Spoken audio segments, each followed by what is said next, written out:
My name is Robert Avila. I write on theater for the San Francisco Bay Guardian in the United States.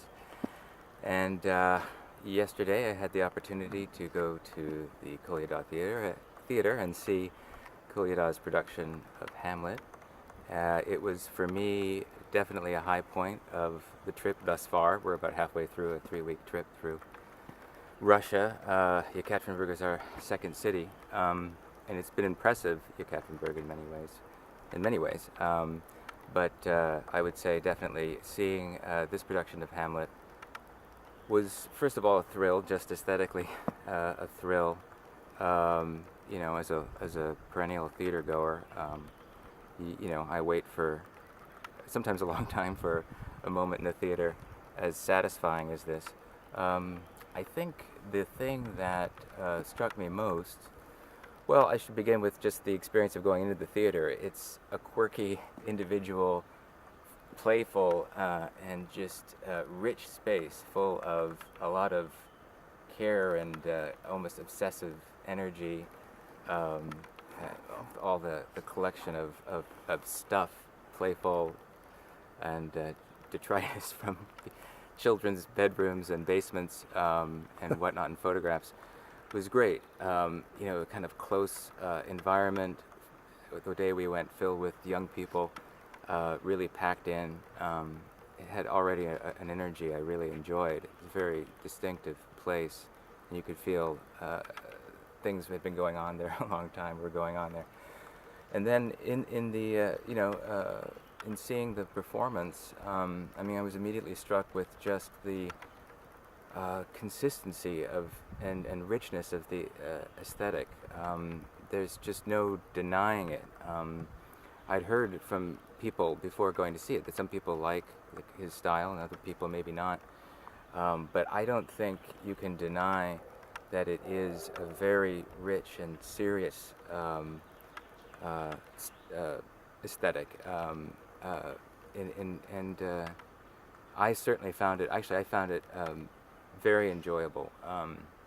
It brought to mind a lot of different analogies, none of them perfect, but just ways of trying to, find in language ways of expressing the richness of this very distinct style. But I thought of Richard Foreman, for one. I thought even of Terry Gilliam. I thought of Tim Burton, even. I thought of, there was another theater analogy I had earlier, but I can't remember. But just a world view and a world unto itself, very much reflecting our own, but in a language distinct and meticulously crafted, full of playful invention, but also driven by very serious passions, a drive, and I could sense, even not getting the language, of course I know the play, but not being able to understand the translation, the Russian translation, word for word, I nonetheless found from the stage a very powerful and distinct interpretation of Hamlet, which I found very distinctive and persuasive, and unlike any other one that I've seen staged. I've seen it staged, I don't know, maybe half a dozen times in different places, almost, I think, always in the United States. And this was a memorable and distinctive one. Describe it physically, because it obviously doesn't. It's not Hamlet in a black sweater. It is not Hamlet in a black sweater, although they had black sweaters they put on their heads with their hoods at one point. No, it's not. It's Hamlet in this teeming, dark, deep, rich, colorful but macabre world that's almost too full, like overflowing with stuff.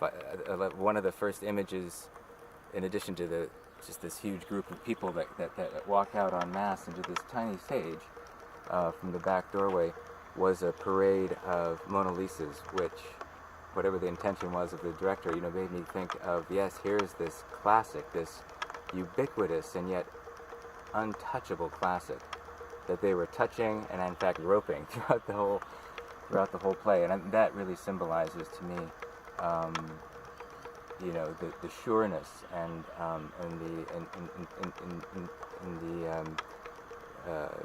just the seriousness of the intent behind taking on this classic. It's not just to take on a Shakespeare. So it was a extremely memorable experience.